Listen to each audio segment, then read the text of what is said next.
মানিকগঞ্জের দই হচ্ছে একেবারে ঐতিহ্যবাহী। আর দেখেন এই যে মানিকগঞ্জের দই বানানোর যে পদ্ধতি সেটা হচ্ছে আপনাদেরকে দেখাই। দুধটাকে জ্বালাম করার পরে কতটা ঘন বানানো হয়েছে আর কালারটা কত সুন্দর করা হয়েছে। এই দুধটাকে এই যে দেখেন একেবারে জাল দেওয়ার পরে এই কালার চলে আসছে। আর এই দইটা কিভাবে তৈরি করতে হয় আমাদের এই যে দই কারিগর তার কাছ থেকে আমরা কথা শুনবো। তো চলেন দেখি কি বলে।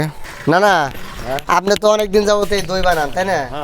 কিন্তু এই মানিকগঞ্জের দই বানানোর জন্য আপনার কিভাবে এই দইটার মধ্যে কতটুকু কি দিতে হয় একটু বলেন তো। এই পয়লা সরষের তেল দিতে হয় ড্যাগের মধ্যে, তারপরে দুধ দিয়ে তার মাপ দিতে হয়, মাপ দিয়ে তারপরে পানি দিতে হয়, পানি শুষিয়ে তারপরে দই নামান নাকি। আচ্ছা, কতটুকু দুধে কতটুকু পানি দিতে হয়? ধর মনকে 1 মনে 8 মন পানি দিতে হয়। আচ্ছা, আধ মণ পানি দিয়ে পরে ওটাকে আবার গাড়ান নেই, শোষণ কারণে কতক্ষণ জ্বালান করতে হয়?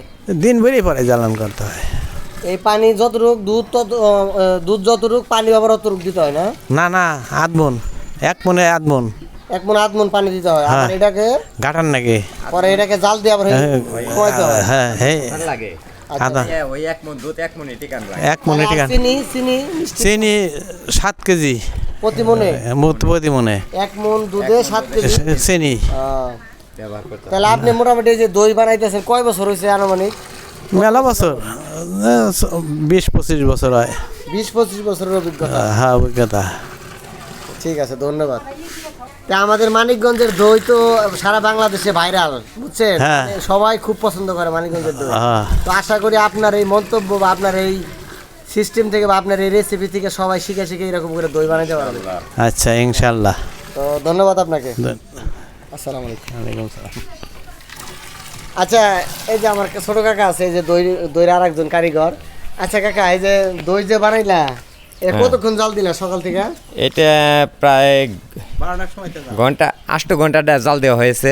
8 ঘন্টা? 8 ঘন্টা জাল দেওয়া হয়েছে। তার মানে ইচ্ছা করলে যে তাড়াতাড়ি নামে তাড়াহুড়া করে জাল দিতে না হবে না না না, এটা মিটি জাল দিতে হবে, কমে কমে জাল দিতে হবে, কারণ তাড়াহুড়া করে জাল দিতে গেলে ওই দই আসবো না, ঠিক আছে। ফর্মুলায় আসবো না। হ্যাঁ। দইয়ের কালার এখানে কি কোনো কেমিক্যাল মিশানো হয়েছে নাকি? এত না সুন্দর এই যে লাল না, হয়েছে। কেমিক্যাল নয়, এটা শুধু আছে এই একটু সরিষার তেল আছে, তাও তাও খাঁটি চৈতা সরিষার তেল আর কি, যেটা রাই সরিষা বলা হয়, ওইটা আছে। তাছাড়া আর অন্য কিছু দেওয়া হয়নি না? না, আর কিছু দেওয়া হয়নি। আচ্ছা। আর সম্পূর্ণ দুধ আর পানি।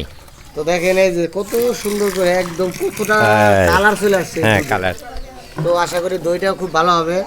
তো আমাদের এই মানিকগঞ্জের দই সারা বাংলাদেশে সুনাম অর্জন করতে আশা করছি। তো অনেকে শুধু বগুড়ার দই বলেন, কিন্তু বগুড়ার দই ছাড়া আমাদের মানিকগঞ্জের দই কিন্তু কম না।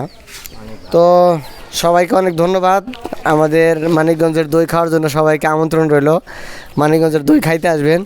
আর দেখেন এই যে বাকি দই আমরা আজকে হচ্ছে এটাকে পাতিলে বসাবো, আর পরবর্তীতে ফাইনালি দইয়ের সিনারিটাও আপনাদেরকে পরবর্তী ভিডিওতে দেখাবো। সবাই ভালো থাকেন, আল্লাহ হাফেজ।